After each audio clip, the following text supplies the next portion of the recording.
QLD TQQQ를 들고 계신 분들이 지금 가장 조심해야 할 건 하락이 아닙니다. 더 무서운 건 지수가 올라간다는 확신 때문에 내 계좌가 먼저 무너지는 구조를 못 보는 겁니다. 시장은 결국 오른다. AI는 계속 간다. 반도체는 쉽게 끝나지 않는다. 이 말은 맞을 수 있습니다.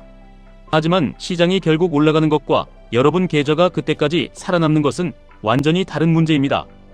QLD TQQQ에서 가장 많이 무너지는 사람은 방향을 완전히 틀린 사람이 아닙니다. 맞는 방향을 너무 빨리 확신하고 현금 없이, 기준 없이 레버리지로 버티는 사람입니다. 지금 시장을 보면 겉으로는 강합니다. 지수는 올라가고 뉴스는 장밋빛이고 주변에서는 다시 큰 상승장이 왔다고 말합니다. 코스피도 마찬가지입니다.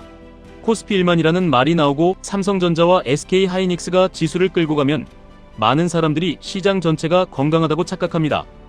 그런데 여기서 봐야 할 건 지수의 높이가 아니라 지수를 끌어올리는 힘이 얼마나 넓게 퍼져 있느냐입니다. 상승 종목은 적은데 대장주 몇 개만 강하게 오르면 지수는 좋아 보이지만 실제 계좌는 위험할 수 있습니다. 나스닥도 똑같습니다. 엔비디아, 마이크로소프트, 애플, 아마존, 메타, 브로드컴 같은 대형주 몇 개가 지수를 끌어올릴 때 QLD TQQQ는 강하게 올라갑니다. 하지만 내부 종목의 참여가 줄고 거래 대금이 특정 종목에만 몰리고 지수는 오르는데 하락 종목이 늘어나면 그때부터는 상승장이 아니라 쏠림 장세로 봐야 합니다. 쏠림 장세의 무서운 점은 올라갈 때는 모두를 흥분시키지만 흔들릴 때는 빠져나갈 문이 좁다는 겁니다. 대장주가 멱살 잡고 올린 시장은 대장주가 흔들릴 때 지수 전체를 함께 끌고 내려갑니다. 여기서 개인 투자자는 보통 늦게 들어갑니다. 처음에는 의심합니다. 너무 오른 거 아닌가? 또 속는 거 아닌가? 조금만 더 보자. 그런데 지수가 계속 오르고 계좌 인증이 쏟아지고 뉴스에서 역사적 상승이라는 말이 반복되면 의심이 확신으로 바뀝니다. 지금 안 사면 늦는다. 이번에도 못하면 끝이다. 남들은 벌고 있는데 나만 가만히 있다. 이 생각이 드는 순간 매수 버튼은 분석이 아니라 감정으로 눌립니다. 이게 포모입니다. QLD TQQQ에서 포모가 위험한 이유는 단순합니다. 상승이 강할수록 수익도 빠르지만 잘못 들어간 자리에서는 손실도 빠릅니다. 특히 이미 많이 오른 자리에서 3% 더 먹으려고 들어갔다가 단기 조정 8%, 12%를 맞으면 멘탈이 바로 흔들립니다. TQQQ는 더합니다. 나스닥이 조금만 흔들려도 체감 손실은 훨씬 크게 옵니다. 그래서 들어가기 전에 반드시 세 가지를 정해야 합니다. 첫째, 내가 왜 사는지입니다. 21선 회복을 보고 사는 건지, 거래대금 증가를 보고 사는 건지, 전고점 돌파를 보고 사는 건지 이유가 분명해야 합니다. 둘째, 그 이유가 사라지면 어디서 나올지입니다. 21선 회복을 보고 샀다면 21선을 다시 깨고 이 거래일 이상 회복하지 못할 때는 의심해야 합니다. 거래대금 증가를 보고 샀다면 상승일 거래대금은 줄고 하락일 거래대금이 커질 때는 조심해야 합니다. 전고점 돌파를 보고 샀다면 돌파 후 되돌림에서 전고점을 지지하지 못할 때는 실패 돌파로 봐야 합니다. 매수 전에 손절폭을 2%에서 3% 안으로 정하지 못한다면 그 자리는 매수 자리가 아니라 구경할 자리입니다. 많은 분들이 묻습니다. 그러면 좋은 장에서도 못 사는 거 아닙니까? 아닙니다. 못 사는 게 아니라 확인하고 사는 겁니다. 진짜 강한 장은 하루 급등으로 끝나지 않습니다. 진짜 강한 장은 21선을 회복하고 눌림에서 지키고 다시 거래대금이 붙고 전고점을 넘을 때 만들어집니다. 반대로 가짜 반등은 하루는 화려합니다. 어제 6% 빠지고 오늘 4% 오르면 마음이 놓입니다. 뉴스는 바닥 확인이라고 말하고 커뮤니티는 역시 버티는 사람이 이긴다고 말합니다.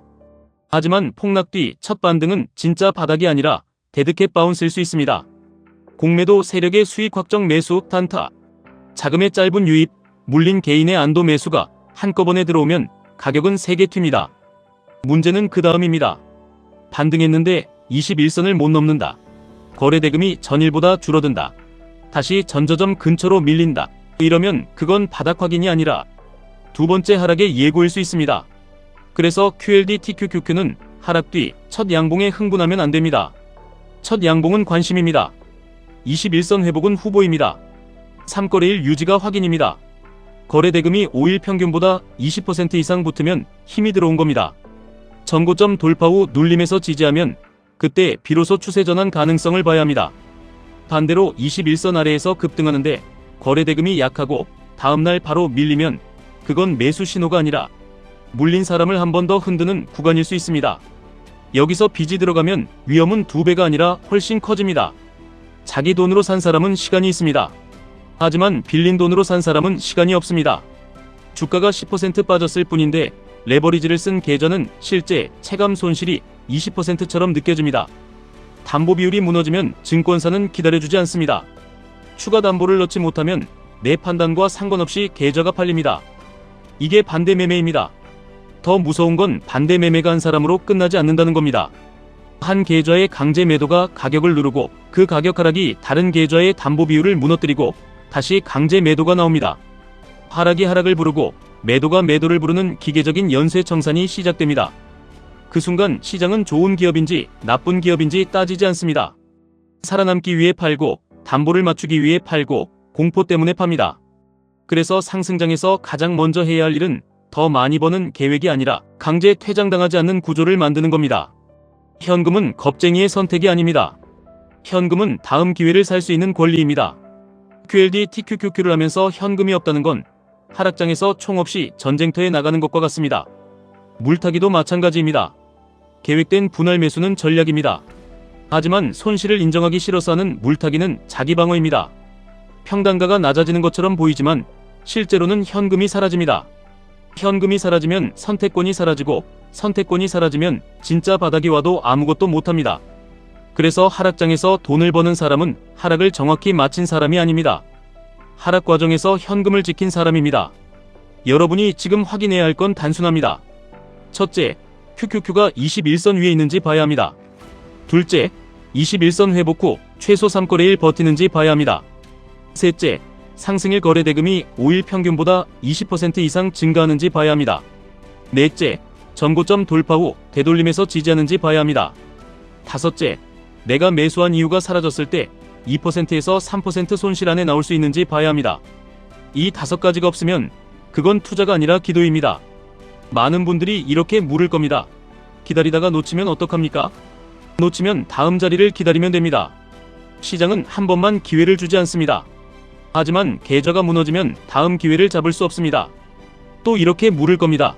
손절했는데 다시 올라가면 어떡합니까? 다시 기준이 나오면 다시 사면 됩니다. 손절은 패배가 아닙니다. 기준 없는 버티기가 진짜 패배입니다. 오늘 핵심은 하나입니다. 시장이 결국 올라갈 수 있다는 믿음과 지금 아무 자리에서나 사도 된다는 착각은 다릅니다. QLD TQQQ에서 진짜 승자는 가장 빨리 들어간 사람이 아닙니다. 하락장에서 살아남고 가짜 반등에 속지 않고 진짜 힘이 들어오는 자리에서 다시 들어갈 수 있는 사람입니다. 오를 것 같아서 사지 마십시오. 틀렸을 때 나올 수 있는 자리에서만 사십시오. 남들이 확신할 때 흥분하지 마십시오. 거래대금, 21선, 전고점 지지, 손실한도, 이 4가지를 보십시오. 시장은 결국 갈 수 있습니다.